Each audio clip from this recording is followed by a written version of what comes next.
오늘도 수요일 예배를 맞아서 말씀이 있는 자리, 찬양이 있는 자리, 또 기도가 있는 자리, 무엇보다 하나님 민수기의 말씀은 바로 오늘 여러분과 함께 나눠볼 건데 뭐냐면 하나님의 중심으로서 구원받은 이스라엘 백성들이, 율법을 받은 이스라엘 백성들이 어떻게 살아가는 것이 하나님의 인도함을 받고 축복 속에 살아가는 삶이냐, 그 핵심이 뭐냐, 그게 가르쳐주는 게 민수기의 말씀인 것 같아요.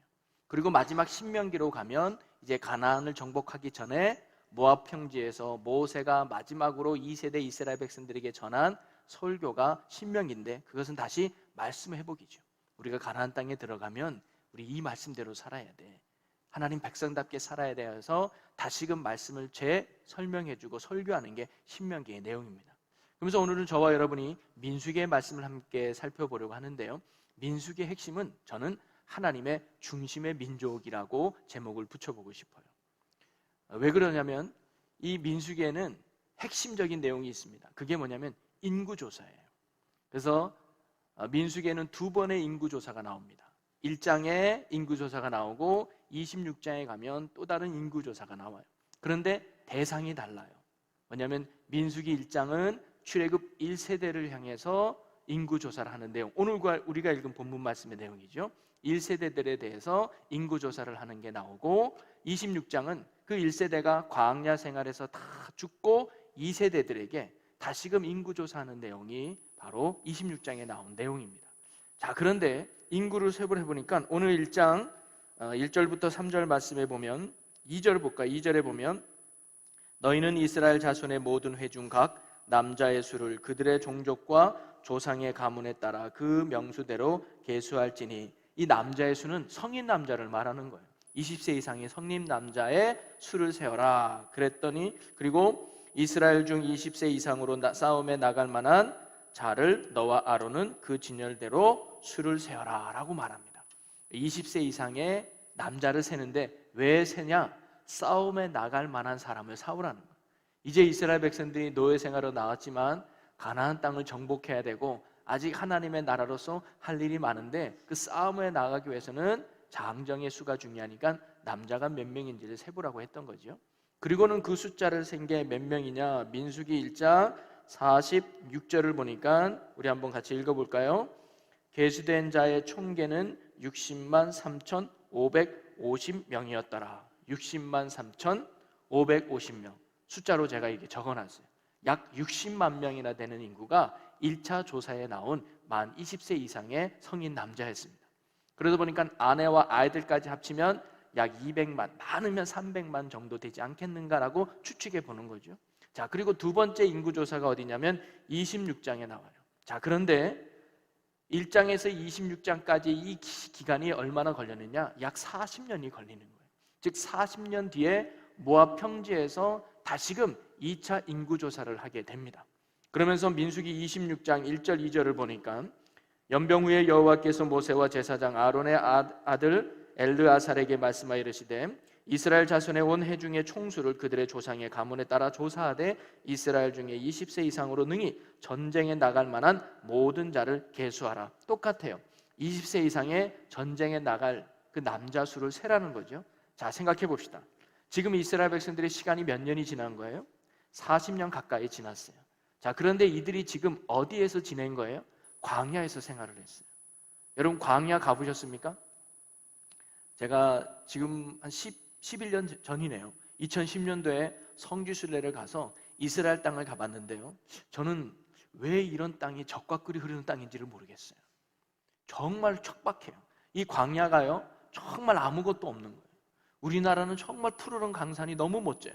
그런데 이스라엘이 이게 주변에 있는 이 광야는요 정말 풀 한 폭이 찾아보기 힘든 붉은 돌산, 흑산이 바로 광야였어요. 한마디로 말하면요, 먹을 게 없고 마실 게 없고 할 수 있는 게 아무것도 없는 그런 땅이 광야였어요. 자, 그런데 그런 광야에서 40년 후에 야, 이거 버티고 지낼 만한 사람이 있을까요?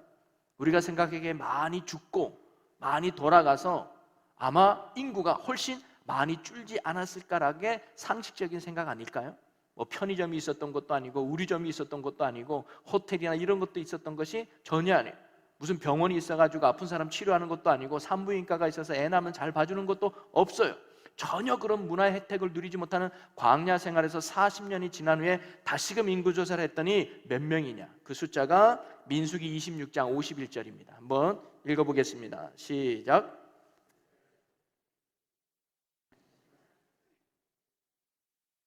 몇 명이라고 나와요? 60만 1,730명이라고 나와요. 약 1,800명 정도 차이가 나지만 그거밖에 감소가 되지 않았어요.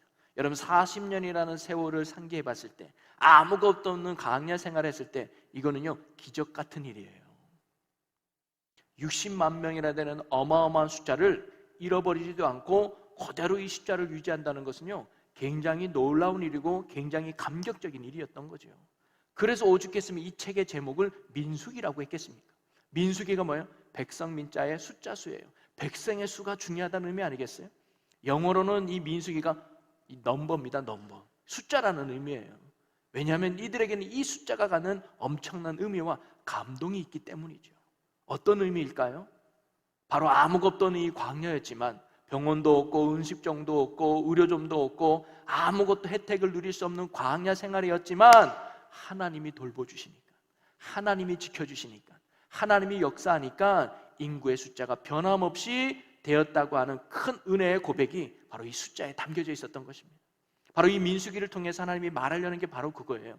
너희들이 나를 왕으로 섬고 너희들이 내 말을 잘 따르면 너희들의 숫자는 변함이 없을 거야. 내가 너를 지켜줄 거야. 내가 너를 보호해 줄 거야. 내가 너희를 인도해 줄 거야 라는 바로 이런 핵심의 말씀이 바로 민수기를 통해서 우리에게 전해주는 말씀이라는 거죠.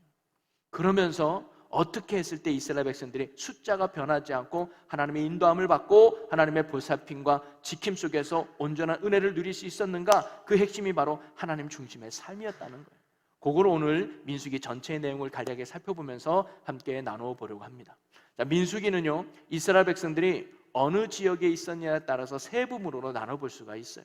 자, 그림을 한번 잠깐 사진을 보면요, 자 1번, 2번, 3번, 4번 해놨죠. 1번이 뭐냐면 시내산이에요. 즉 이스라엘 백성들은 첫 번째 시내산에 머물면서 진열, 즉 앞으로 전진할 것을 재정비하는 그 단계가 1단계예요. 진행할 준비를 하는 거죠. 그게 시내산에서 행동이에요. 그리고 두 번째가 이번에 나오는 12명의 정탐꾼의 이야기, 가데스 바네아, 바로 바란 광야에서 이스라엘 백성들이 겪던 이야기입니다. 이게 이스라엘 백성들의 전환기가 돼요. 우리가 알다시피 이들이 이곳에서 불순종을 하게 되죠. 불순항을 보여서 이것 때문에 하나님의 진노를 사서 지름길을 나베려 두고 삥 돌아서 38년이라는 긴 세월 동안 이스라엘 백성들이 광야 생활을 하게 됩니다. 그래서 아래로 내려와서 40년 동안의 방황을 하다가 모압이라는 나라를 가서 모압 평지에 이르게 되죠. 그리고 모압 평지에서 일어난 사건을 마무리하면서 민수기가 정리가 됩니다. 그래서 민수기는 시내산에 정착한 지 1년 뒤부터 약 40년간 이루어졌던 38년간의 행적이 기록된 게 바로 이 민수기예요. 자, 그러면 이 크게 세 지역에서 일어난 사건들을 중심으로 살펴보면서 하나님 중심의 삶이 무엇인지를 우리가 한번 생각해 보려고 합니다. 자, 첫 번째는 보면 시내산에서 일어났던 일들을 기록해 주고 있는데요, 시내산에서 이제 가나안 땅을 들어가기 위한 준비 단계가 있는 거죠. 그 첫 번째가 뭐냐면 바로 인구를 조사하는 거예요. 인구를 조사하는 거예요. 그래서 가나안 땅에 들어가면 우리가 전쟁을 치러야 되는데, 가나안 땅에 들어가 우리가 싸워야 되는데 싸울 만한 인구가 몇 명인가를 조사를 해요. 그게 이제 60만 명 됐던 거죠. 자, 그런데 인구 조사할 때 특징이 하나 있어요. 뭐냐면 레위 지파는 인구 숫자에 포함되지 않았다는 거예요. 약 8,000명이 넘는 레위 지파 인원은 그 인원에 포함되지 않았어요. 한마디로 말하면 레위 지파 사람은 싸우지 말라는 거예요. 니들은 따로 할 일이 있다는 거예요. 그 할 일이 뭐냐면 너희들은 성막을 보호해라, 성막을 지켜라, 성막에서 제사 지는 일을 해라. 그 역할을 레위인에게만 특별히 위임받은 거죠. 왜 그랬냐면 바로 이스라엘 백성에게 있어서 정말 중요한 건 성막이기 때문입니다. 성막이 무너지면, 성막이 사라지면 이스라엘의 정체 자체가 흐트러지는 거예요. 여러분, 성막이 뭐예요? 하나님의 임재를 상징하는 거잖아요. 바로 이스라엘 백성의 중심은 하나님 중심이 돼야 됨을 인구조사에서도 우리에게 가르쳐주고 있는 겁니다. 그래서 이것은 뭐냐면 싸움의 힘은 어디 있느냐? 민족의 숫자에 있는 게 아니고 기술에 있는 것이 아니라 하나님께서 싸워주셔야 된다는 것을 보여주는 게 바로 이 부분이기도 합니다. 바로 이스라엘 백성의 전쟁에서 승리의 원동력은 우리의 힘이나 우리의 능력이 있는 것이 아니라 하나님께 있다는 것을 가르쳐 주고 있는 거죠. 여러분, 오늘 성도인 우리의 삶도 마찬가지인 줄로 믿어요. 우리가 어떤 영적인 싸움을 할 때 그것은 우리가 가지고 있는 어떤 말씀의 지식이나 어떤 신앙의 연륜으로 어떤 영적 싸움에서 승리할 수 있는 것이 아니라 오늘도 나와 함께 하시는 전능하신 하나님의 능력으로 우리가 이런 영적 싸움에서 승리하게 될 줄로 믿으시기를 바랍니다. 그게 바로 하나님 중심의 중요한 삶의 모습이라는 거죠. 또 하나의 특징이 뭐냐면 이스라엘 백성들이 이제 진행해야 될 거 아닙니까? 저기 이제 가나안 땅으로 가기 위해서는 행군을 해야 되는데 행군할 때도 하나님이 특별히 이스라엘 백성들이 배치도를 만들어놨어요. 어떻게 진을 짜고 조직적으로 진행할 것인가를 하나님이 말씀하셨는데요, 진을 칠 때와 행진할 때 두 부분이 있습니다. 자, 진을 칠 때는 뭐냐면 이제 이스라엘 백성이 구름기둥, 불기둥으로 인도받다가 구름기둥이 머물러요. 그러면 아하, 하나님이 이 땅에서 진을 치라고 했다, 하나님이 이 땅에서 머물라고 했다. 그러면 오늘 이 그림처럼 제일 중앙에 성막을 칩니다. 그리고 성막 동서남북으로 레위 지파들이 이게 천막을 쳐요. 그리고는 일정한 거리를 두고 동서남북으로 세 지파씩 이렇게 성막을 중심으로 이렇게 지파별로 천막을 치게 되는 거예요. 또 행진할 때도 마찬가지예요. 행진할 때도 보면 우후죽순으로 우르르 아무 때나 먼저 일어난 족속이 가는 게 아니라 맨 처음에 뭐냐면 법궤를 맨 레위 지파들이 먼저 갑니다.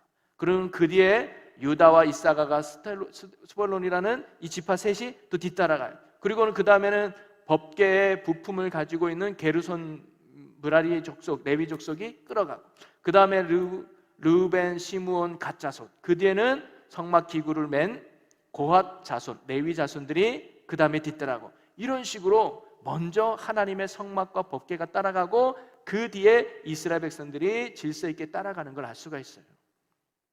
여기에서 우리는 크게 세 가지의 중요한 교훈을 깨달을 수 있는데, 하나는 뭐냐면 한마디로 말하면 이스라엘 백성은 하나님 중심, 즉 성막 중심이 돼야 되는 걸 가르쳐주면서 하나님이 이렇게 말씀하시고자 한 이유는 뭐냐면, 여러분 성막은 뭘 의미한다 그랬어요? 하나님의 임재를 의미한다 그랬잖아요. 바로 얘들아, 내가 있는 곳에 너희는 진을 쳐야 돼, 내가 가는 곳에 너희들 따라와야 돼. 이 말은 뭐냐면 하나님은 언제나 이스라엘 백성들과 함께 하기를 원하셨다는 거예요. 너희들이 어디 가든 내가 거기에서 함께 할 거야, 너희들이 어디로 진행하든 내가 거기에서 너희들이 이끌어 갈 거야 라고 언제나 함께 하시고 동행하시는 하나님을 지금 뭐예요? 보여주고 있는 거예요. 여러분, 하나님이 함께 해주시는 것, 하나님이 나와 동행해 주는 것, 이것이 은혜 중에 큰 은혜인 줄로 믿으시기를 바랍니다. 여러분, 신앙생활은 다른 게 아니라 하나님과 동행하는 것이 신앙생활이더라고요. 어제 만난 하나님은 끝나는 게 아니라 어제 만난 하나님은 어제 만난 것이고 오늘은 새롭게 나를 만나주신 하나님을 만나는 것, 그게 신앙의 기쁨이고 신앙의 재미라는 거죠. 과거에 5년 전, 10년 전에 부흥했던 그 은혜로 끝나는 신앙이 아니라 그때는 그때고 오늘 예배를 통해서, 오늘 말씀을 통해서 나를 다시 만나주시고 나와 함께 계시는 하나님을 만나고 누리는 것, 그것이 신앙의 기쁨이고 신앙의 맛이라는 거죠. 여러분, 하나님은 오늘도 저와 여러분을 만나주기를 원하고 함께하기를 원하고 동행해 주시기를 원하시는 분이 하나님이에요. 이런 하나님을 알고 여러분은 어떤 예배의 자리든 어떤 신앙의 위치에 있든 함께하시는 하나님과 동행하며 멋진 믿음의 삶을 살아갈 수 있는 저와 여러분의 복된 삶이 되시기를 주님의 이름으로 간절히 축원합니다. 그리고 또 하나는 바로 성막 중심의 의미는 하나님이 이스라엘 백성들에게 거룩함을 요구하고 있다는 거예요. 그래서 이 성막은요, 어느 정도 거리를 두라 그래요. 그냥 막 옆에서 막 하는 게 아니라 진을 칠 때도 일정한 거리, 행진할 때도 일정한 거리, 특별히 이제 요단강을 건널 때 법궤를 앞세울 때는 보니까 약 한 800m 정도 떨어져서 이스라엘 백성들이 뒤따라오라 그러거든요. 물론 그것은 첫 번째는 성막의 거룩함을 지키기 원합니다. 우리의 더러움 때문에 이 성막이 더럽혀지는 것을 막기 위해서 어느 정도 거리를 둔 거고요. 또 하나의 의미는 뭐냐면 멀리 있기 때문에 성막이 잘 보이겠죠? 이 말은 뭐냐면 하나님만 바라보고 따라오라는 거예요. 그럴 때 이스라엘 백성이 하나님이 원하는 거룩한 삶을 살아갈 수 있다는 거예요. 여러분, 만약에 법궤가 내 바로 눈앞에 있다 그러면요, 나는 보이지만 뒤에 있는 사람들은요 법궤를 보는 게 아니라 사람 뒤통수만 볼 거예요. 그런데 저기 800m 앞에 법궤가 있다 그러면 저 뒤에 있는 사람도 법궤가 어디 있는지 보일 거예요. 그 법궤를 보고 하나님의 가는 길을 따라오라는 거죠. 그럴 때 이스라엘 백성들이 거룩함으로 나아가게 된다는 겁니다. 그래서 성막 중심이라는 것은 뭐냐면 하나님 중심이고, 하나님 중심이라는 것은 바로 하나님을 따르는 삶이 돼야 된다는 것을 가르쳐주죠. 그리고 또 하나의 교훈은 뭐냐면, 여러분 이 진을 배치하거나 또는 행진할 때 아까 배치도를 보면 맨 앞쪽에 누가 있냐면 유다 백성, 유다 지파가 나와요. 근데 원래 야곱의 장자는 르우벤이란 말이죠. 근데 르우벤은 유다 뒤로 빠졌어요. 유다가 중심이 돼서 진행을 이끌고 유다가 중심이 돼서 진을 치는 거예요. 한마디로 말하면 하나님은 유다 지파를 굉장히 특별하게 여기셨다는 거 아닙니까? 이건 뭘 의미하느냐? 바로 후에 유다 지파를 통해서, 유다 족속을 통해서 온 인류의 구원의 대열로 인도하시는 예수 그리스도를 상징하는 게 유다이기 때문입니다. 바로 예수님이 우리를 구원의 길로 인도하는, 예수님이 우리를 하나님께 인도하는 뭐예요? 영적 리더처럼 대열에 앞장서서 우리를 구원의 반열로 인도하는 유다 지파 같은 분이 예수 그리스도라는 것을 상징적으로 보여주는 게 바로 이 진열에서의 유다 지파의 의미입니다. 바로 이런 이스라엘 백성의 진을 배치하는 이 모습을 통해서도 성막 중심, 성정 중심의 신앙을 가져야 되는 것이고, 그것은 다름이 아니라 하나님을 바라보고 하나님을 중심으로 나아가는 삶을 가르쳐주고 있는 것이죠. 그리고 그 중심의 핵심은 뭐냐면 바로 제사입니다. 예배라는 거죠. 우리가 하나님의 중심으로 살아가는 것은 다름이 아니라 예배 중심의 삶이 돼야 되는 것을 이 진열을 통해서 우리에게 가르쳐주고 있는 겁니다. 자, 그리고 그 다음에 이제 두 번째 장소로 옮겨지게 되죠. 시내산을 출발할 때 이런 진영을 통해서 성정 중심, 성막 중심으로 이제 진행을 하다가 이들이 이제 바란 광야에서 머물게 됩니다. 그곳에서 몇 가지 이제 중요한 사건들이 일어나죠. 첫 번째가 우리가 잘 알고 있는 12 정탐꾼을 보내는 그 이야기입니다. 그래서 각 지파마다 12명을 한 명씩을 뽑아가지고 이제 가나안 땅이 지름길 이제 얼마 안 남았으니까 너네 가서 정탐을 하고 와라. 그 땅이 어떤 땅인지를 보고 와라 그러죠. 그래서 우리가 잘 알다시피 10명의 보고와 2명의 보고서가 다르잖아요. 똑같은 걸 보고 왔는데 10명은 어렵습니다. 안 됩니다. 물론 그 땅이 참 포도송이도 크고 젖과 끓는 좋은 땅이지만 거기에 사는 사람들이 너무 키가 크고 힘이 좋아서 괜히 우리가 대들었다가는 우리 다 죽게 생겼습니다. 우리는 못 들어갑니다. 여기서 포기해야 됩니다라고 부정적인 보고를 10명이 하죠. 근데 우리가 잘 알다시피 갈렙과 여호수아만이 아닙니다. 물론 그들이 크고 그들이 우리보다 힘이 셀지 몰라도 그 땅을 허락하신 하나님이 함께 계시기에 우리는 능히 그 땅을 정복할 수 있습니다. 우린 들어가면 됩니다 라고 2명이 긍정적으로 보고를 하죠. 그런데 이스라엘 백성들이 10명의 부정적인 보고를 따라서 야, 우리가 여기서 죽게 됐구나, 들어갈 수도 없는 땅을 들어가려고 하다니 우리를 여기서 다 죽게 하려구나 하면서 모세와 아론 맛 번갈아가면서 하나님까지 원망하면서 다시 이들이 뭐냐면 애굽으로 돌아갈 운동까지 펼치는 거예요. 야, 우리 차라리 다시 돌아가자, 응? 애굽 땅으로 돌아가자, 죽는 것보다 낫지 않냐 하면서 하나님을 불신하는 그런 죄악의 모습을 가데스 바네아에서 보이는 거죠. 거기에 하나님이 진노해서 너희들이 40일을 1년씩 해서 40년 동안 광야 생활하게끔 만들게 됩니다. 그래서 그 광야 생활 동안 불신앙을 가졌던 1세대들은 다 죽고 오직 여호수아와 갈렙만이 1세대 남고 2세대들만 나중에 가나안 땅에 들어가게 되죠. 여러분, 이 사건을 통해서 하나님이 말씀하시려고 하는 게 무엇일까요? 때로는 우리는 환경을 기준으로 삼을 때가 있어요. 또는 상황을 기준으로 삼을 때가 있어요. 또는 조건을 기준으로 삼을 때가 있어요. 환경이 좋으면, 조건이 좋으면, 상황이 괜찮으면 이건 가능해, 아니야 이거는 불가능해 라고 보지만 하나님의 중심의 삶은 뭐냐면 환경이나 조건이나 상황이 아니라 하나님이 돼야 된다고 하는 사실입니다. 그분이 된다고 하면 되는 것이고, 그분이 안 된다고 하면 아무리 좋은 환경도 안 되는 것이고, 그분이 된다고 하면 아무리 안 좋은 환경도 되는 거죠. 그게 바로 하나님 중심의 삶이 보여주는 믿음의 모습이 되어야 됨을 바로 이 사건을 통해서 우리에게 가르쳐주는 것 같아요. 때로는 민주주의의 꽃은 다수결의 원칙인 것처럼 많은 사람이 지지하는 게 좋다라고 보지만 성경은 그렇지 않잖아요. 성경은 다수결의 원칙이 아니라 하나님의 원칙을 우리에게 가르쳐주고 있음을 믿으시기를 바랍니다. 종종 교회 안에도요, 하나님의 뜻보다는 여러 사람들의 다수의 생각이 원칙이 돼서 이끌어가는 경우들이 종종 있습니다. 그게 인권적인 것 같고 민주적인 것 같고 좋은 것 같지만 자칫 잘못하면 그것이 하나님 중심이 아닌 인본주의, 사람 중심으로 나가는 타락한 교회가 될 수 있다는 거죠.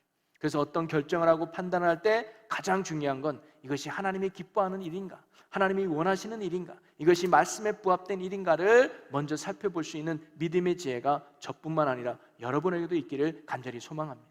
그래서 우리가 하나님의 선하시고 기뻐하고 온전히 여기는 것이 무엇인지를 알고 그 뜻에 순종할 때 하나님의 구원의 역사와 하나님의 은혜가 이 제너를 통해서 이루어진다고 하는 사실이죠. 그리고 16장에 가면 또 하나의 사건이 일어나는데 그게 뭐냐면 고라의 반역과 심판에 대한 내용이 나와요. 16장에 가니까 이 고라라는 사람이 모세를 반역을 하는데 이 레위에는요 세 아들이 있었어요. 이 세 아들이 누구냐면 고핫과 무라리와 게르손이라고 하는 레위의 세 아들이 있는데 나중에 이 세가 바로 레위 지파의 세 지파가 되는 겁니다. 그래서 이들이 하는 일은 뭐냐면 성막을 보호하고 성막을 치고 성막을 운반하는 일이 있단 말이죠. 그래서 고핫 자손은 증거계와 진설병, 등대, 향단, 성소의 기구 등 제단에 관한 일을 맡아서 했던 게 고핫 자손이고, 그리고 게르손 자손은 성막의 앙장이나 문장, 줄 등 성막의 어떤 내용과 틀을 관리했던 사람이 그 자손이 게르손이고, 그리고 무라리 자손은 장막의 널판이나 띠, 기둥, 받침, 말뚝뚝, 성말의 성물들을 관리하고 운반했던 그런 지파가 바로 무라리 자손이었습니다. 그래서 이들은 제사를 잘 지낼 수 있도록 성막이 잘 치고 또 잘 운반될 수 있도록 했던 사람들이 바로 레위의 후손들인 이 자손들이었는데, 여기에 이 고라 자손이 르우벤 자손과 짝짝꿍 당을 만들어 가지고 모세를 대적하는 거예요. 뭐라고 이야기하느냐? 우리는 맨날 힘들게 물건 나르고 우리는 맨날 힘들게 쉽게 말하면 노가다 하는데 너는 하나님 앞에 제사장으로서 좋은 옷 입고 좋은 곳에서만 제사 지내니 우리 너무 억울하다. 같은 레위인으로서 우리 너무 속상하다 하면서 너만 제사장이냐? 우리도 제사장직 할 수 있게 해야 되는 거 아니냐면서 종교적 반영이 있는 거예요. 근데 거기에 르우벤 자손을 함께 데려간 이유는 뭐냐면 르우벤은 정치적으로 자기의 장자권을 회복하고 싶었던 거예요. 왜 유다가 제일 앞서나냐? 르우벤은 우리가 앞서가야 되지 않느냐? 내가 장자인데 유다 너는 네 번째잖냐? 그러면서 그것도 약간 억울하고 속상했던 거예요. 그래서 고라 자손과 짝짝꿍이 맞아서 종교적으로, 정치적으로 그들에게 반역을 이루어서 자기의 이권을 차지하려는 그런 반역 행위가 16장에 나오죠.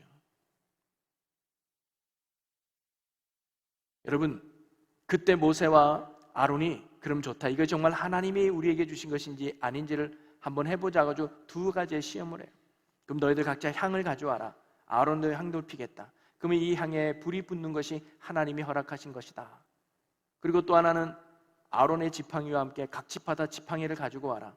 그리고 그 지팡이에 싹이 나는 사람이 진짜 하나님이 세운 제사장임을 알자. 그랬더니 아론에만 싹이 나고, 그리고 그 향이 불을 붙일 때 아론의 향만 빠지고 나머지는 오히려 그 사람의 불태워버리는 그런 하나님의 징계가 16장, 17장에 나옵니다. 여기서 말하려고 하는 것은 뭐냐면 모세가 부족해 보일 수도 있었겠죠. 아론이 연약해 보일 수도 있었겠죠.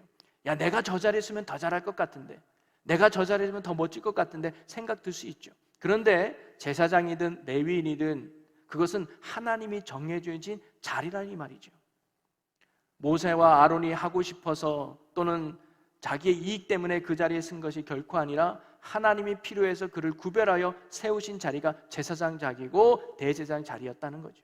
레위인도 하나님이 그 자리에 필요해서 그들을 세웠다는 거죠. 그런데 자기의 욕심에 더 좋은 것을 가지려고 하는 그 욕심이 반역을 일으켜서 교만한 모습을 가져왔다는 거죠. 여러분, 교회 안에도 보면 그런 경우가 있죠. 제가 이렇게 담임 목사로 서 있지만 저도 얼마나 부족한 게 맞겠습니까? 여기에 있는 여러분 중에 저보다 더 성경 지식이 많은 분도 계실 거예요. 기도도 더 열심히 많이 하는 분도 계실 거예요. 신앙의 연륜이나 영적인 파워도 더 많이 계신 분들 계실 거예요. 그럼에도 담임 목사로 세워진 하나님의 권위를 인정해서 저를 이렇게 깍듯하게 목사님 해주는 게 얼마나 고맙고 감사한지 몰라요. 근데 하나님의 중심의 삶은 바로 그런 하나님이 세우신 권위와 질서를 인정하는 것부터 하나님이 역사한다는 거죠. 여러분이 속회의 모임에 있을 때 어떤 속장님이 나에게 권면하고 지시할 때 사회적 기준과 가치로 보면 내가 저 사람보다 더 많이 배우고 내가 저 사람보다 더 높은데 내가 교회에서는 저 사람 명령을 받아야 돼? 애 기분 나빠. 그러면 하나님이 원하는 신앙이 아니 될 수 있다는 거예요. 교회는 교회 안에서 하나님의 질서가 있고 교회 안에서 하나님의 권위를 인정할 때 그 속에서 하나님의 역사와 능력이 우리의 삶에 펼쳐지게 될지도 믿습니다. 그러기에 여러분, 우리에게 주신 직분은 결코 계급이 아니라는 사실을 먼저 우리가 인정해야 돼요. 여러분, 목사나 집사나 하나님 보시기에 똑같다는 거예요. 역할만 다를 뿐이라는 거죠.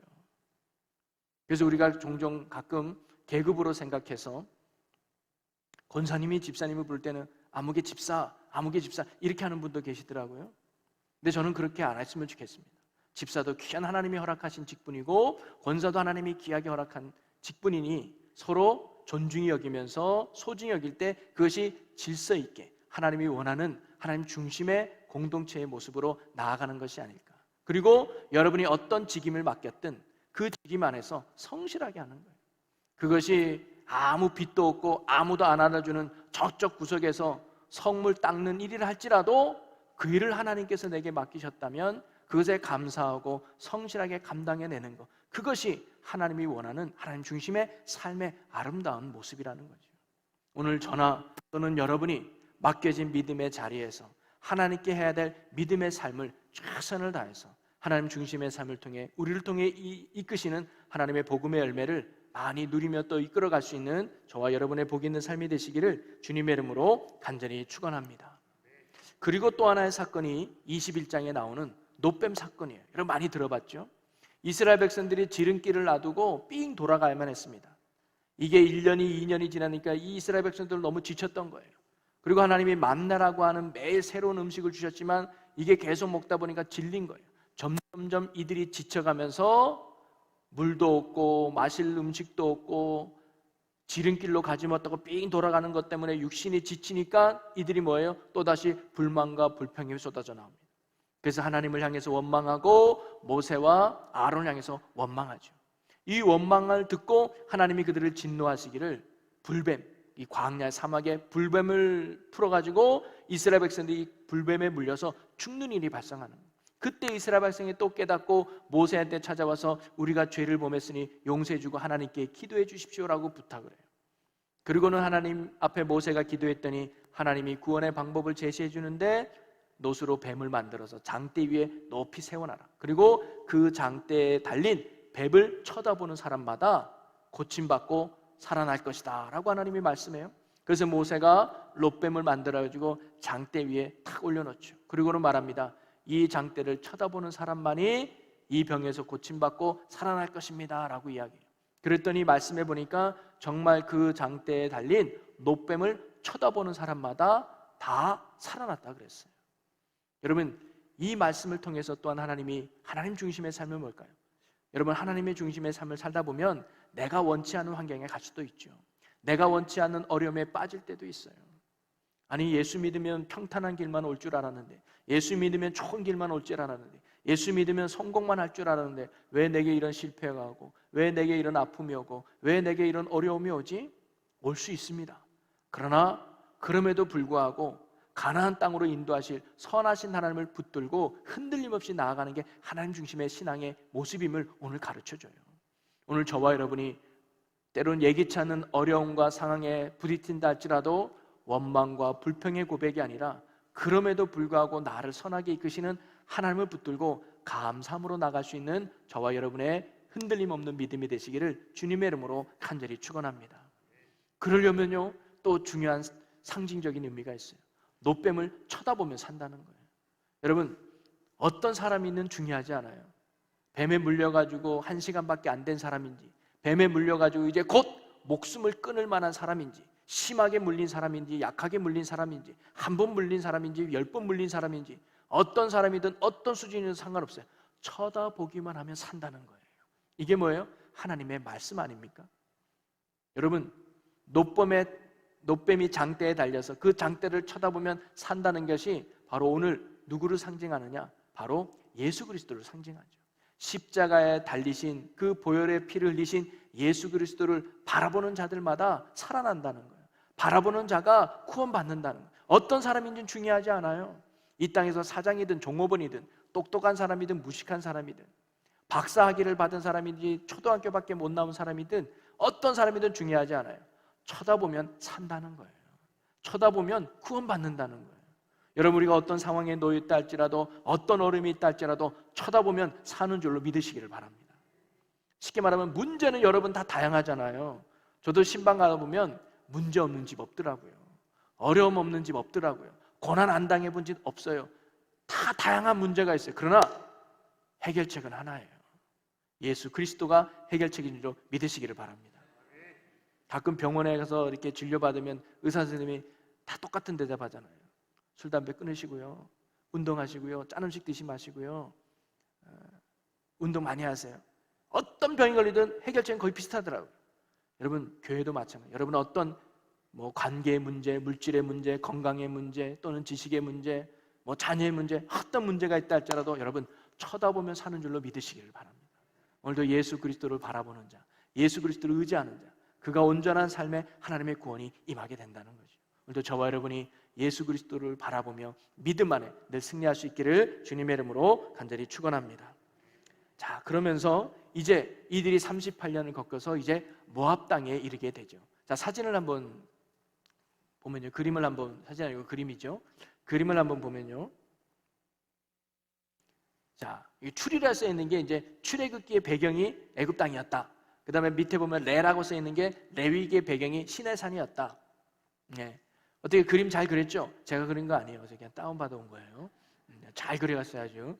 그래가지고 빨간색이 뭐냐면 이렇게 진행했다는 거죠. 그래서 광야 생활에서 38년 가데스 방해에서 지내다가 그 다음에 오른쪽에 녹색으로 되어 있는 게 민수기 신명기라고 되어 있는 거예요. 마지막 배경이 되는 거죠.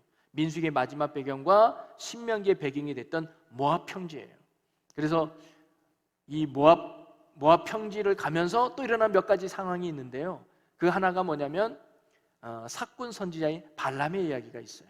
이 모압 왕이 이스라엘 백성이 자기 쪽으로 오는 걸 보고 이제 싸워야 될 거 아니에요. 야, 이 민족이 듣고 보니까 이 왕도 죽이고 저 왕도 죽이고, 야, 우리도 이제 죽일 거 아니야? 우리의 힘으로는 절대 이길 수 없으니까 이 모압도 신의 도움을 받고자 했어요. 그래서 그 당시 메소포타미아 지역에서 가장 잘 나가던 주술사가 있었는데 그게 발람이라고 하는 주술사가 있었어요. 그래서 그에게 돈을 엄청 주면서 우리 땅에 와서 이 이스라엘 백성을 저주해달라. 당신을 보니까 당신 말한 대로 다 되더만, 그러니까 이스라엘 백성들을 저주해줘. 그러면 우리가 너에게 큰 상을 주고 큰 재물을 줄게. 거기에 이 발람이 와가지고 이스라엘 백성을 저주하지만 저주하려고 하다 보면 축복이 나오는 거예요. 이걸 4번씩이나, 여기 사니까 안 된다. 쉽게 말하면 연수동에서 제일교회를 향해서 저주를 퍼부어줘. 그래서 이 사람이 연수동에서 저런 축복이 나오고, 야, 연수동은 안 되겠다. 연산동에 가서 제일교회를 바라보면서 해줘. 연산동에 가서 제일교회는 저런 축복받아라. 이게 축복이 나오는 거예요. 야, 이게 또 안 되겠다. 저기 칠금동 가서 좀 이게 해줘. 장소를 4번이나 바꿔도 자기는 저주를 말하고 싶지만 하나님이 뭐예요? 그 저주를 축복으로 바꿔주는 말이 나오더라는 거죠. 여러분, 하나님 중심으로 살면 하나님이 그 백성을 책임져 주지 않겠습니까? 오늘 저와 여러분이 어떤 형편과 상황이 있든 하나님 중심으로 나가면 여러분이 저주의 삶이 축복으로 바뀌는 은혜와 놀라운 구원의 역사가 여러분의 삶에도 일어나게 될 줄로 믿으시기를 바랍니다. 자, 그런데 이 발람이요, 이 저주를, 그러니까 축복이 나오니까 하나의 꾀를 냅니다. 계략을 합니다. 뭐냐면 이스라엘 백성과 모압 여인을 서로 음행하게 만들자. 그래서 이 이스라엘 백성들이 스스로 우상 숭배에 빠지도록 만들자라는 계략을 펴요. 저주해도 안 되니까. 근데 이게 먹힌 거예요. 그래서 이스라엘 남자들과 모압 여자들이 음행을 해서 이스라엘 백성들이, 남자들이 그 모압 여인을 따라서 우상 숭배하는 그 죄악 가운데 빠지게 되죠. 참 예나 지금이나 여자의 유혹은 이기기가 쉽지 않은 것 같아요. 여러분 그 CF도 보면 남자는 여자기 나름이라고 옛날에 최진실 씨가 이렇게 CF 했던 거요. 저요 그거요 거의 맞는 것 같아요. 여기 있는 여성분들 잘해야 될 줄로 믿어요. 남자는 다 여자기 나름인 것 같아요. 성경에도 보면 다 아담도 여자 때문에 사과 따먹었고요. 좋은 것도 있을 거예요, 성경에. 감사해요. 그래서 아마 여자분들이 더 신앙생활 더 열심히 하는지 몰라요. 예. 하나님밖에 없다고 그래서 이게 유혹에 넘어가요. 그래서 죄를 범하게 됩니다. 그러면서 아론의 손자였던 비느하스가 거기에 감행했던 사람들을 쳐 죽이자 이제 연병이 끝나는데, 연병 때문에 24,000명이나 죽게 되는 그 저주와 그 아픔을 이스라엘 백성이 마지막에 또 고통당하게 되지요. 여러분, 우리가 하나님의 백성이라 할지라도요, 하나님은 죄를 간과하시는 분이 아니에요. 무조건 하나님은 나를 용서해. 하나님의 자녀인데 용서해 주겠지. 하나님의 자녀인데 이 정도는 하나님이 괜찮을 거야. 아니요. 하나님은 사랑의 하나님과 동시에 공의의 하나님이라는 사실을 우리는 결코 잊어서는 안 됩니다. 그 죄에 대해서는 반드시 징계가 있다는 사실을 깨닫고 날마다 거룩함으로 나가야 되는 것이고요. 그 다음에 언제든지 세상에 이방 유혹이 있다는 거예요. 이스라엘 백성들이 깨어있지 않으면 언제 모압 여인이 자기를 데리고 가서 우상 숭배 만드는 것처럼 우리도요, 늘 깨어있어서 늘 준비하지 않으면 언제든지 이 세상이 우리를 유혹해서 세상 문화에, 세상 악함으로 빠지게 된다는 거죠. 저는 교회학교 아이들을 위해서 기도할 때 제일 먼저 나오는 기도 제목이 뭐냐면 물들지 말게 해달라는 기도를 많이 해요. 요즘 얼마나 이렇게 보는 게 많아졌습니까? 듣는 게 많아졌습니까? 자칫 잘못하면 생각이 악으로 물들고 우리의 마음이 더러움으로 물드는 경우가 많잖아요. 물들지 않도록 성령의 보호망으로 늘 지켜달라고 늘 기도하고 있는데, 우리가 그런 믿음의 삶을 살아가야 된다는, 하나님 중심의 삶은 바로 이 세상과 물들지 않고 하나님 안에서 거룩함을 지켜나가는 것, 그게 바로 하나님 중심의 삶임을 마지막 모압 땅에서도 보여주죠. 그리고 또 하나를 이야기하는데 도피성 제도를 이야기합니다. 여러분, 가나안 땅에 이제 마지막 33장에서 36장까지는 이제 이들이 가나안 땅에 가면 땅을 분배하는 그런 이야기를 하면서 레위인에 가는 땅을 주질 않아요. 왜냐하면 가서 싸울 것도 아니니까 땅이 없잖아요. 그 대신 레위인들은 특별히 그들만의 성읍을 줍니다. 48개의 성읍을 주는데 그 48개의 성읍 중에 특별히 6개는 특별하게 또 다른 의미로 세워놔요. 그게 도피성이라는 거거든요. 자, 이게 6개의 성읍을 이스라엘 가나안 땅에 가면 골고루 분배해 놓은 걸 알 수가 있어요. 어느 한 곳에만 6개만 있는 게 아니라 골고루 해가지고 전체적인 이스라엘 땅에 도피성을 만들어 놓은 걸 알 수가 있는데, 이 도피성은 뭐냐면 말 그대로 도피하라고 만든 거예요. 왜냐하면 사람이 억울하게 사람을 죽일 수도 있잖아요. 또는 내가 죽인 것이 아닌데 오해받을 수도 있잖아요. 또는 사고로 이 사람의 목숨을 잃게 만들 수도 있잖아요. 억울할 수 있잖아요. 그런데 성경의 율법에는 이는 이로 갚으라고 그랬거든요. 살인한 자는 돌로 쳐 죽여야 되는 거예요. 나는 억울한데, 근데 그 사정을 모르는 주변 사람들에게 내 생명을 잃어버릴 수 있잖아요. 이런 사람들은 도피하라는 거예요. 도피성으로. 나 이 억울함을 좀 해결되고, 그리고 내 생명을 보존하기 위해서 도망갈 장소로 도피성을 만든 거예요. 그래서 이 도피성에 오는 사람들은 누구도 해할 수가 없어요. 그게 하나님의 법이에요. 그래서 그 속에서 제사장이 죽을 때까지 누구도 이 사람을 정죄하지 못하고 이 사람을 죽일 수가 없었던 거죠. 그게 나그네든 이방 사람이든 상관없었습니다. 그리고 그곳에 오는 사람이면 그를 먹여주고 재워주고 지낼 수 있도록 충분히 공급해 줘야 됐습니다. 그게 도피성이 갖는 의미였어요. 이건 뭐냐면 하나님이 정말 이스라엘 백성들의 한 영혼도 귀하게 여긴다는 것을 우리가 알 수가 있죠. 한 생명도 허투루 여기지 않으시는 하나님의 모습, 그리고 또 다른 죄악을 막기 원한 하나님의 방법이기도 했습니다. 왜냐하면 억울한데 다른 사람이 모르고 죽이면 그건 또 다른 죄악이 되는 거예요. 그 땅을 또다시 더럽히는 일이 됐기 때문에 그런 죄악을 방지하기 위해서 하나님은 도피성으로 이스라엘 백성들의 생명을 보존해 줬던 거죠. 여러분, 오늘날 이 도피성이 바로 예수 그리스도를 상징하는 거예요. 우리가 예수 그리스도 안에 피하면 우리는 죽질 않아요. 예수 그리스도 안에 피하면 우리는 사망이 우리를 할 수가 없어요. 그 안에 있는 자만이 생명을 유지하고 그 안에 있는 자만이 온전한 구원을 누리게 되는 줄로 믿으시기를 바랍니다.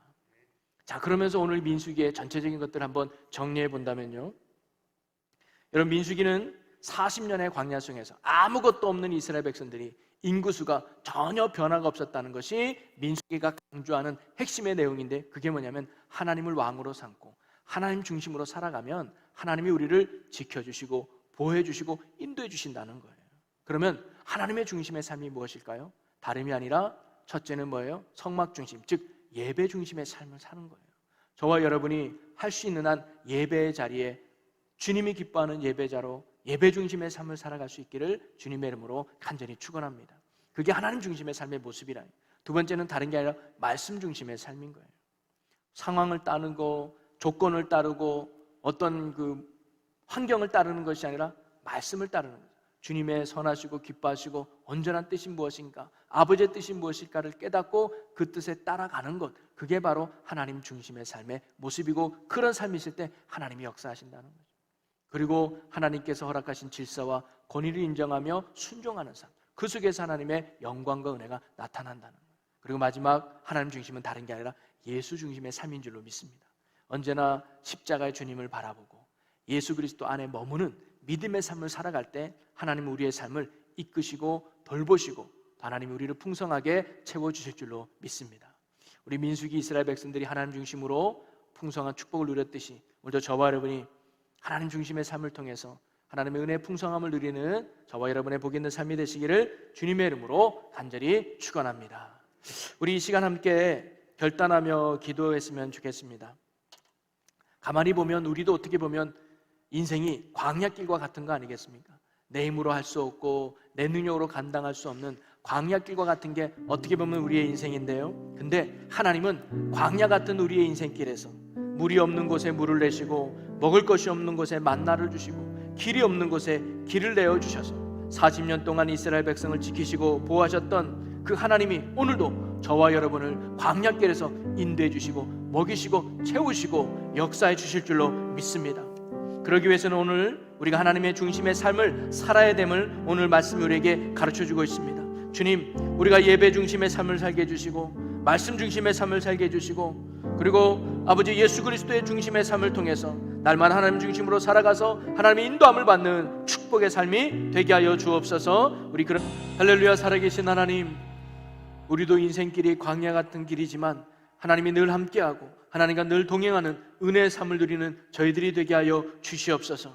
언제나 하나님 중심으로 예배 중심의 삶, 말씀 중심의 삶, 예수 중심의 삶을 통해서 하나님과 늘 동행하며 이 광야 인생길을 승리하며 나가는 저희들이 되게 하여 주시옵소서. 감사와 영광을 주께 올려드리며 예수님의 이름으로 기도하옵나이다. 아멘. 영원하신 주의 팔에, 주의 팔에, 예쁘신 팔에 안기세, 주의 팔에, 영원하신 팔에 안기. 아멘. 우리가 늘 함께 하신 하나님께 큰 박수로 영광 돌리겠습니다. 할렐루야. 하나님 감사합니다.